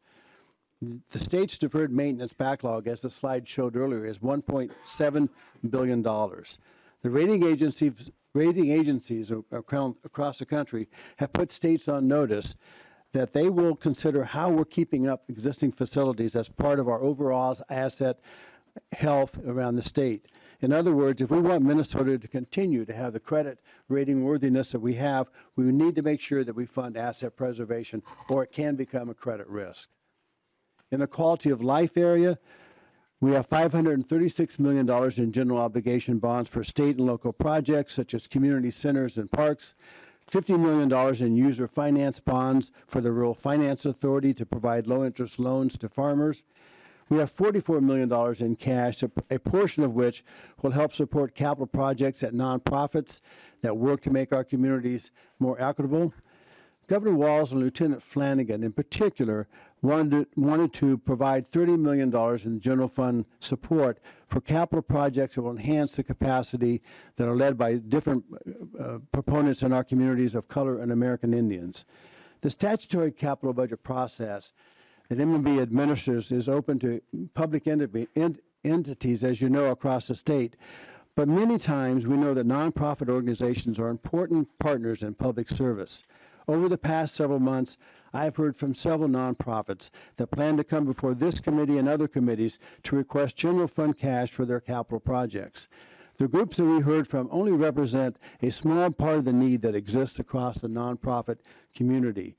That is why the governor encourages nonprofit groups to bring their proposals to the legislature this session and recommend that the legislature include $30 million from the general fund to support these particular projects. Let's talk a little bit about the capital budget financing.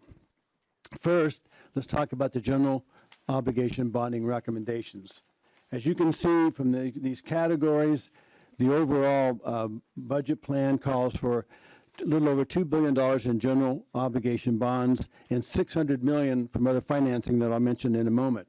But right now you can see that in the safe and affordable housing area, we have $76 million in GO bonds, water quality and infrastructure, $293 million, higher education, $447 million, public safety, $673 million, and quality of life, $536 million. So the general obligation bond total that we recommend is just a little over $2 billion. Let's talk about the other part of the financing as well. This slide presents the complete funding once you combine the various types of bond and cash-funded projects. It is a balanced and comprehensive approach to addressing the critical needs of the state. General obligation bonds, as you know, are the cornerstone of every bonding bill. They are a tool that we use to finance capital projects that will be publicly owned, operated, and have a public purpose. GO bonds provide funding for asset preservation, water infrastructure, and local bridge and local roads through the Minnesota Department of Transportation program. Appropriation bonds, as you know, are the funding source for capital projects that did not meet the requirements of the general obligation bonds. Affordable housing development, Minnesota public television station equipment, and Superfund sites are some of those that have a public purpose but will not be owned by the public for the long term. These are examples of projects included in the appropriation bond category. There's also $90 million in user financing, part of which was the Rural Finance Authority that I mentioned, and also at the Minnesota State facilities. The bonding bill, we believe, should not use trunk highway funds as a Band-Aid approach to fix our state highways. That is why the trunk highway bonds in this bonding proposal are limited to $110 million for rail grade separations, $58.8 million for facilities capital program at MnDOT, and $3.5 million for one local road hazard mitigation project. The $26 million in cash will finance projects at state agencies, non-bondable items like relocation expenses, early childhood center renovations, and a revolving loan fund for energy projects, and also the $30 million that I mentioned for the equity projects. Let's talk about how we can afford this. Based on the November 2019 economic and budget forecast, some additional debt service would be needed to support the proposals before you. Fortunately, the state is well positioned and able to afford these investments. But first of all, I want to mention that the proposal here shows you the total amount for general obligation bonds that would be required under the governor's proposal of almost 182 million over the next 3 years. Obviously, there are ongoing debt obligations, but we're showing you the budget for the next 3 years. Appropriation bonds have about 23 million. General fund cash, as I mentioned earlier, is almost 57 million. So the total general fund budgetary cost would be $261 million over the next 3 years. The trunk highway bond would have a debt service additional requirement of a little over $24 million. So why borrow now? Let's talk about why we think this is the right time to make these investments. The investments in safe and affordable housing, water quality and infrastructure, higher education and public safety, and asset preservation need attention now because we know they will cost more in the future. During my time as Commissioner of Minnesota Management and Budget, we have worked hard to govern in a fiscally responsible manner. Now, with over 8 years of balanced budgets, a full rainy day fund, AAA credit ratings, and low interest rates, we can afford a robust capital budget bill that is below our state debt limits. For example, in August, Minnesota completed a $662 million sale of general obligation bonds with interest rates that were equal to or better than the AAA Municipal Market Index, which means we outperformed the AAA states. We had interest rates from 1.17% to just over 2%. Low interest rates mean that we can secure investment at a lower cost. For example, for the projects financed from last year's bonding sale, if the interest rates had been higher, like they were 1 year before last year, such as 3.1%, the cost of financing these projects would have been approximately $48 million more than what they were. We need to continue taking advantage of these historically low interest rates to do more to improve our assets. Let me mention the state debt guidelines. We continue to manage the state's debt to capital investment guidelines you see on this slide. The governor's proposal falls within all 3 guidelines and does not exceed any of the limits. The first guideline measures outstanding net tax-supported debt against personal income. In Minnesota, total personal income is now about $345 billion a year. So that ratio is currently 2.26%, below the 3.25% limit. The second guideline measures all authorized debt, both outstanding plus authorized and unissued, against state personal income, and that ratio is currently 3.5%, below the 6% limit. You should note that these two debt measures right now are, over the last 10 years, at or near a low over the last 10 years. And finally, the state pays down its general obligation debt quickly, with more than 42% of the state debt scheduled to mature within the next 5 years and more than 73% scheduled to mature within the next 10 years. This slide preserves future bonding, or maintaining these preserves future bonding for capacity for future legislatures. I want to make one more comparison, though, for your benefit before I open it up for questions, and that is showing how Minnesota compares across the states. This is something that's done by rating agencies as well as we do it, and that's to see what kind of debt we have compared to other states. You can see here now that Minnesota's share of debt service, which is the amount we pay on an annual basis for our debt service, the Minnesota share of debt service annually to revenues is below the national median, and Minnesota ranks 32nd out of 50 states. And you want to be down, you want to have the higher number, the better for the situation. The additional debt service that would result from passage of the governor's bonding package would not drastically change this ranking because of the magnitude of the numbers being factored into these calculations. We would have to go into a sustained period of years in order to really move us up that ranking. And I want to give you one more comparison, and that is total debt to personal income comparison. Another way that we're measured to other states is looking at our total outstanding debt to personal income across the states. You can see that Minnesota is near the median in this situation. We will continue to responsibly manage the state's debt portfolio in order to continue to receive these high marks from the rating agencies. Additionally, you should know that since 2011, we have taken advantage to refinance these bonds whenever we can, according to the law, and we have saved over $300 million in interest since 2011. My final concluding remarks to you all is that every year we look at these projects and they become more expensive. One of the things that happens is that the need to maintain our infrastructure is going to increase, but the need for investments in community infrastructure projects also continues to grow. Project costs increase every year, and the state can borrow at extremely low rates. Governor Walz's Jobs and Local Projects Plan supports jobs and economies across the state, and we believe now is the time to invest in Minnesota. The critical questions that I ask is, do the projects need to be done? Do we have the resources to afford the increased debt service? Will this proposal maintain our AAA credit rating? Will the proposal support Minnesotans across the state? And in this case, I think those answers are all yes. But I'm happy to take questions from any of you. Thank you. Commissioner Frans, I've got a question or two, and then I've got at least 3 people on the list. But, you know, with the policy in place where, for example, higher education is responsible with certain projects, not all, to pay 1/3 of the cost.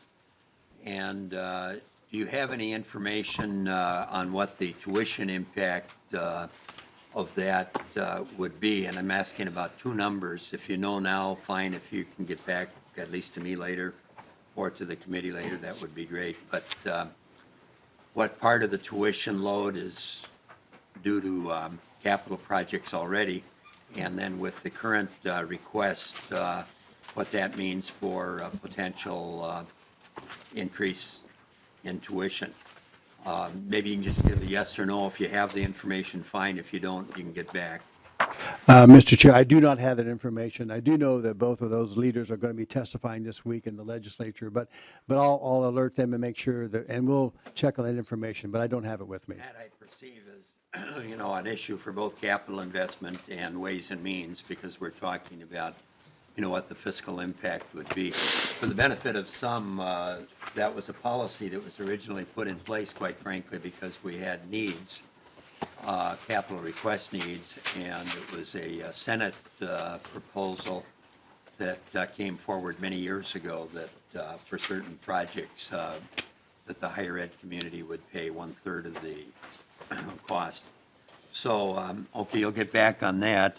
The other question in reference to the $5 billion in need, again, if you've got information now, fine. If not, but how much of that is related to depreciation schedules? And when I used to work on the University of Minnesota budget, there were really two numbers, what the immediate need was, and then what they would catalog as need due to their depreciation schedules. And so how does that relate to the 5 billion? And that's another one you can get back to if you don't know. But I'm just kind of interested in what that big picture is that was referenced earlier by Commissioner Rattan. Yeah, Mr. Chair and members, the 5 billion is the request number. So it's not, they didn't take it off of a schedule. They obviously utilize that schedule, and I showed the deferred maintenance or asset preservation numbers are up there. That's what they're facing in their institutions.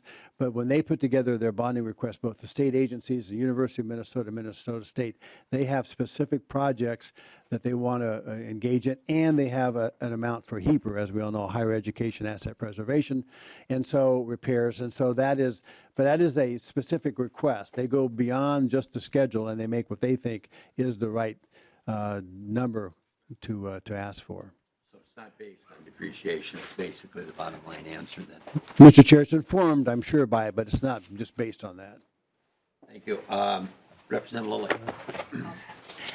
Thank you, Mr. Chair, and Commissioner Frans. I want to really start off with deep respect for the governor and you and all the other commissioners for just really traveling around the state and getting around and seeing so many of his projects. We, as a House committee, we had 17 days of touring, and I'd like to say I was there 100%, but I wasn't. I think Representative Juergens was the only one that, or one of the few that made it 100%. But you know, you mentioned the $5 billion in needs, and it's we were all over the state. We're way up in your district, over to Fabian's in northern Minnesota there. It's quite a journey that they make every week to get down here, and down to see the big pipe down in southwestern Minnesota and all that stuff, and then even over to Winona, of all places. But you know, we covered the state, and you know, sometimes on the bus it's interesting, and former Chair Hausman and Torkelson appreciate this. Every once in a while I see dogs, or I don't know how to describe it, but projects that aren't maybe not the best. And I have to say that this year, out of the $5 billion, I really, you know, I can't think of any. They really are amazing projects, and the needs are real all over the state. And you know, from my time on there and under Representative Torkelson especially, I really got to get great appreciation for stuff like roofs. And he really carried that, the importance of HEPR and fixing the buildings and those sort of things. So just in the sense of bipartisanship, I very much agree with him on that and the importance of protecting what we have. And you kind of alluded to that. And the two big things are, you know, for our bonding rating, I think we all should be proud as a state how we do. You know, it's one of the things I think in our years of service, you know, or while I've been here, to get that bonding rating, it's pretty neat to be in a good financial position as a state that way. And it's something I mention at town hall meetings, and I'm sure people think I'm a bit goofy, but it's something that I think we all should be proud of. And Representative Hausman for years talked about there's two things, and you mentioned Commissioner Frans today. The one is to take care of what we have, but she often talked about all of us kind of getting along and passing budgets. And that was the other part of ratings agencies looking at that. But I think the need is great, and it's actually probably well timed to make a big investment in our state. I'm not the biggest economist. I'm not a King Banyan or anything, but who used to serve with us. But you know, I think it'd be safe to say that we might see a time coming ahead of us where the rates won't be as good or the economy might not be as strong. So I think it really is the time to be courageous and to make a bold investment in Minnesota. So that's mostly my comments, but thank you. A quick comment with your introductory comments, the 17 days on the road and so on. I happen to be a native Minnesotan, as probably several people around the table here are. And 3 committees in particular I learned more about the state of Minnesota than I would have ever if I hadn't been a member of the legislature and on those committees. One of them was capital investment. You get into all corners of the state. The other one that I served on was LCCMR. Again, you get into all corners of the state. And then when I chaired the Education Division of Appropriations, took great pride in that I had visited virtually public and private, virtually every college campus in the state of Minnesota. There was one that I hadn't been to when Irv Anderson became speaker, and it was Rainy River and International Falls. Oh. And all of a sudden, the speaker had me visiting Rainy River and International Falls, but at that point, it made it 100%. So if you want a real-time commitment, members, those are committees to be on, but you do learn a lot about our state as a result. With that, we have some other people. Representative Albright. Thank you, Mr. Chair. Commissioner Frans, I want to refer back to page 10 and the graph that you have in terms of debt service for all 50 states. And my understanding is that that graph would include the pension obligations for all 50 states. I'm wondering if you might amend that at some future date or give remark in terms of what that graph would look like without the pension obligations for ourselves as well as the other 49 states. Just as a op-ed on that one. Yeah, Mr. Chair, Representative, good question. Actually, it does not include pension obligations. So the rating agencies put this together to show debt supported by the general fund. And so since those funds the pension funds are in a different kind of a category, it's really hard to, rating agencies have a difficult time coming up with these state-by-state comparisons. So this one does not include the pension obligations per se. And I think given our current situation, I would be shocked to see it change much of where we are with other states, because in terms of pension obligations, we're modest compared to overall debt obligations. But, if that were to grow, like any growing debt, you'll want to watch these numbers. You want to watch how they grow relative to other states. That's a good benchmark. But with any debt guideline, you want to watch how it trends over time. Mr. Chair, Commissioner Frans, I note that in the provisions that the governor laid out that there's $30 million in equity, and you referenced it in your remarks. And I'm just wondering if you could elaborate in terms of the communities that brought those requests forward, or was that a governor's request on his own? Mr. Chair, Representative, well, it was a little bit of both. Frankly, as we went out and saw the reports that were submitted, so you all know that the process begins early in the summer, the year before, where local units of government can be a sponsor to a nonprofit, and they can submit projects into the system. Well, one of the things we discovered, and the governor's office discovered, was that there were some nonprofits simply were not participating or really aware of that process per se. And so both the governor, lieutenant governor, as well as different organizations in the Twin Cities and around the state have come to us wanting to participate. And we felt like this was an opportunity for us to open up the committee process to allow these different nonprofits to come forward with their proposals, whether capital or not, but to come forward with equity proposals that would fit into this overall perspective. We actually want to do more in the coming years to provide greater outreach so more of these organizations know about this process earlier on. But it was an attempt to really open it up so that everybody around Minnesota that has a legitimate project that wants to be heard has a chance to be heard, and we've set aside some money for that if in fact they're worthy of being granted Mr. Chair. A fund. Thank you, Commissioner. I note that this is not the first time that type of an appropriation has taken place in years past and bienniums past. It's actually run through deed as opposed to the capital investment process. And particularly because we're asking for a cash appropriation out of the general fund that would also fund new staff. When we take a look at capital investment expenditures, is typically for hard assets that exist for a specific duration and time. I think we are plowing some new ground and maybe setting a new precedent if we're also including equity expenditures that now include ongoing appropriations for staff. How would you respond to that?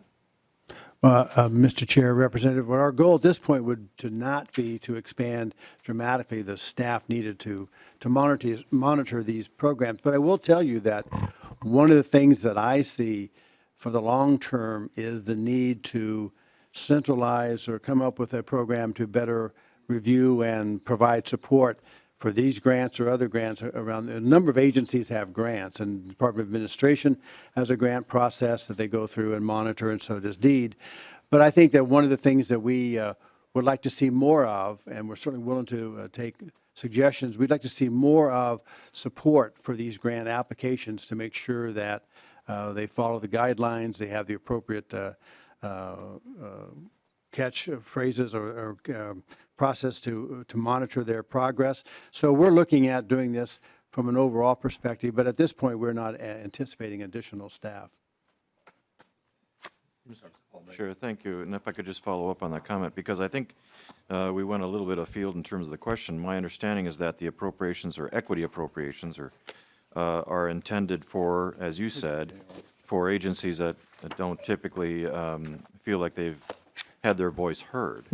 And to the extent that we are hearing that voice, which is certainly part of our job, but my point to the question is the appropriation goes to fund their ongoing staff appropriations as opposed to the agencies itself. That seems like we are opening up a new precedent door for future considerations. Mr. Chair, Representative, I wasn't really clear enough. It's for capital projects. So even though because there's often private use involved in some of these situations, it's hard to gear up ahead of time to decide whether general obligation funds would be appropriate. So these are for capital projects for these equity organizations, not for ongoing programs. I'm sorry if I didn't make that clear. Mr. Chair, just a final comment. Commissioner Frans, I think that equity, while on its kind of face, certainly speaks to making sure all voices are heard. The question is, though, the vetting of those projects and the $30 million, why we haven't followed the similar process in the past where it's gone through an agency budget such as DEED as opposed to placing it maybe for the first time in a capital expenditure budget when we know that it's worked through from a monitoring perspective as well as the fiscal responsibility following it through DEED. That's a pathway that's been very helpful and used over and over again in the past. And I find it a bit troubling that all of a sudden we're expanding the horizons to now include in capital expenditures. I do think that we are plowing some new ground, which I think is dangerous. Thank you, Mr. Chair. Members, we have several people yet that had some questions. Just for your information, we just told the folks from the Legislative Budget Office that they'll be returning at a different day because we're going to run up to the time that we're going to have to adjourn. But I do want to recognize the members who are at least on the list right now. Representative Hausman. Thank you, Mr. Chair. I have to use the microphone, so I've got my back to you. On the subject of equity and wherever the title says One Minnesota, I know this isn't a general, it's a specific, but I raise it at every opportunity because somehow I need to get through. And that is where this bill is very generous and aggressive in so many areas. The one place it is not is in public transit, where we transport 80 million people a year, 246,000 every day. That's like moving a city every day. And that is, compared to all of these other numbers in this bill, sort of shockingly low, given the fact that the other goal, I think, of the governor is climate change, and transportation is the biggest contributor to contributing sector to that. And so we're going to continue to concentrate on lots of cars on the road and not so much on public transit. And I continue to call that up at every opportunity. That is a comment and not a question. Okay, thank you, Representative Hausman. Next is Representative Hertaus.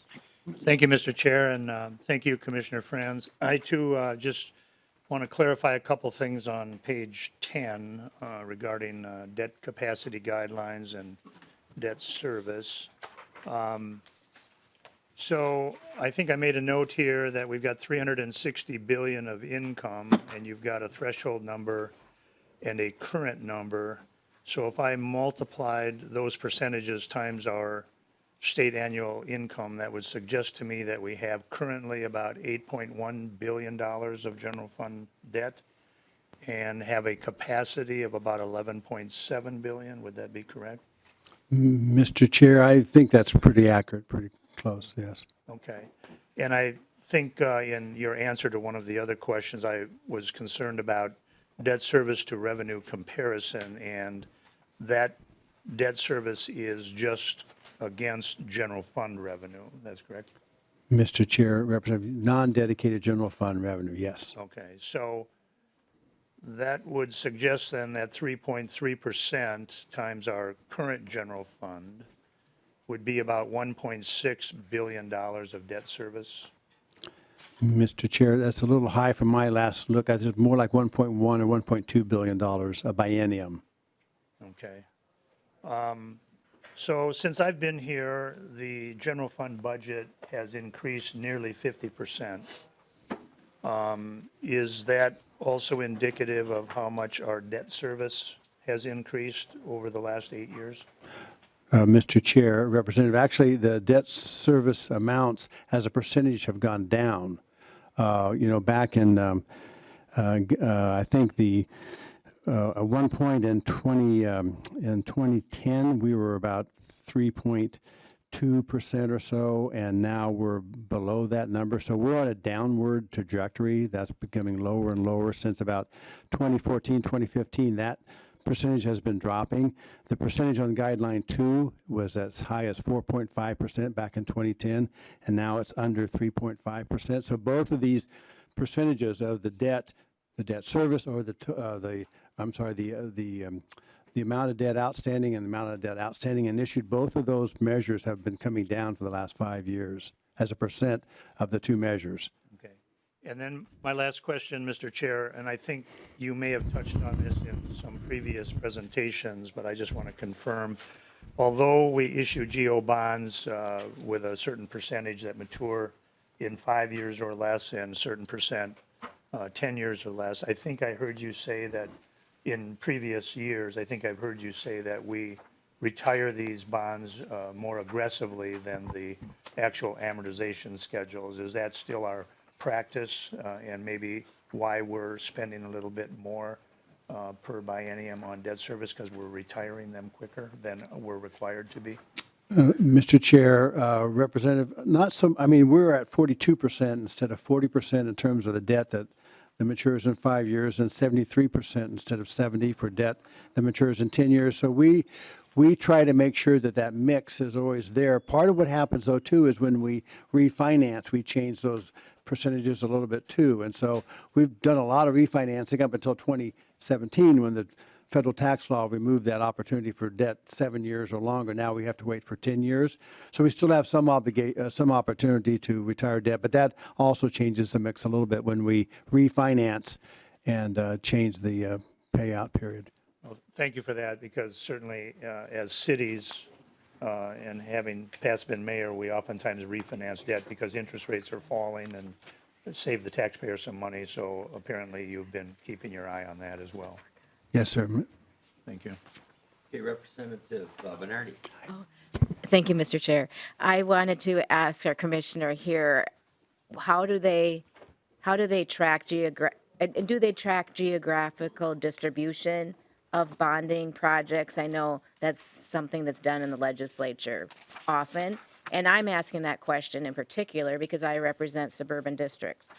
And the old mantra of half metro and half rural or greater Minnesota doesn't hold up anymore when our population is highly populated in the suburbs. Could you just comment on that, and how, as a suburban legislature, could I learn more about that?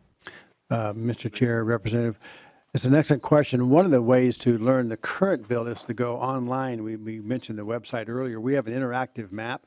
So you can go onto this interactive map and see where all the projects are and how much they are and what they are. So I think it's a really handy tool to do that. But one of the things that we've tried to do, and I know the Governor Walz and Lieutenant Governor Flanagan felt the same way, that we needed to try to distribute more fairly or more geographically dispersed around the state. And the suburbs have traditionally been an area where there have not been a lot of bonding dollars, and there are quite a few in this particular bill. I haven't done that comparison yet from rural versus suburban versus urban, so we'll try to get that information for you. But I've heard that anecdotally over the years, and we try to sometimes do metro versus greater Minnesota, which is not necessarily a great measure anymore. So we'll get some more information and see what we can show on that. And just a follow-up question, or a comment, actually. Transit is really important to my community and in the metropolitan area, and it needs to be built out quicker than it's being projected. And the bonding bill is how we do that. And I'm disappointed in the lack of transit investments, and it's something that's super important, and I hope we can take a closer look at that. Thank you. If members, we've got three more, so, or two, so if we can be brief, because we do have to adjourn in a few minutes. Representative Torkelson. Well, thank you, Mr. Chair. Not picking on you, but just That's okay. generally commenting that we need to adjourn. I can handle it, Mr. Chair. Just a few brief comments. First, I've heard it mentioned a number of times now that the amount of requests has increased dramatically. I haven't had a chance to look at the numbers, but I do know that we always get a lot more requests than we can possibly fund. I believe when I was chair, the number was around $5 billion. Now, that may have been a different, a more general category than what you're referencing, but there's no doubt that we do get, has always gotten significantly more requests than we can fund with bonding. I would ask, Commissioner, do you and the governor make an effort to discern needs and wants? Mr. Chair, Representative, well, I think that's sort of in the eye of the beholder. Obviously, it's important to make sure that we find projects, and from the very beginning, Governor Walz says, whatever the final number is, whether it's our number at a little over $2 billion in general obligation bonds or some other number, that number is not the most critical component. The most critical part is what are the projects in the bill, and we believe that we've been able to put together a package of local projects that are actual needs. That if we don't do, there will be not only in some cases potential failure of the structure, but also lost opportunities. I think that's one of the things that's really hard to measure, is if we don't provide this opportunity in some of these local communities, it's never going to get done. If you look at some of the water projects, PFA has been one of those organizations that has really stepped in and provided this unbelievable opportunity for local communities to have clean water and water infrastructure. If you look at the list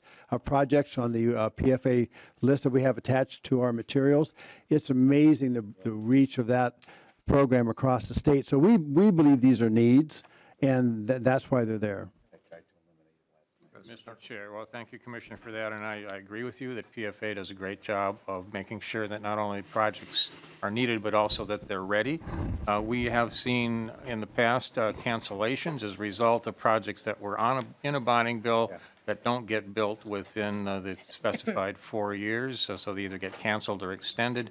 I haven't seen that list for this year, but the fact that that list exists indicates to me that sometimes we do fund wants instead of needs. Finally, I applaud the inclusion of some cash in the bill. It's important. In fact, perhaps we should think about using some of the surplus to actually buy some of these things instead of borrowing and running up the credit card. Instead, we could just pay cash, which, at least in my family, is always a better idea. I spent many years teaching government and economics, and when I was teaching economics, when you have a group of 17 and 18-year-olds, because I taught mainly seniors, on the question of needs and wants, it's kind of an interesting discussion as to how an 18-year-old or 17-year-old would perceive that kind of question. Probably today a good discussion might be a cell phone need or want. But at any rate, Commissioner? Well, Mr. Chair, Representative, you make some really good points. I think we have to look to the long term. Cash is a wonderful thing to have, and we believe, and I certainly have recommended to the governor, that we leverage the state's revenues. So in this case, we're leveraging about $180 million over the next 3 years to invest in well over $2 billion in infrastructure needs, and to me, that's a good investment. We're also leveraging federal and local funds. Over $800 million are being leveraged beyond this general obligation number. So we believe that the debt opportunity is the way to invest in capital structure. And the other thing, too, is we just, we're going to have the forecast a week from this Thursday on February 27th, and we clearly need to be concerned. I mean, things are looking fairly well currently, but we also need to look to the long term. And once again, we would say that rather than engaging in using some of that cash, we would recommend the debt opportunity at this time.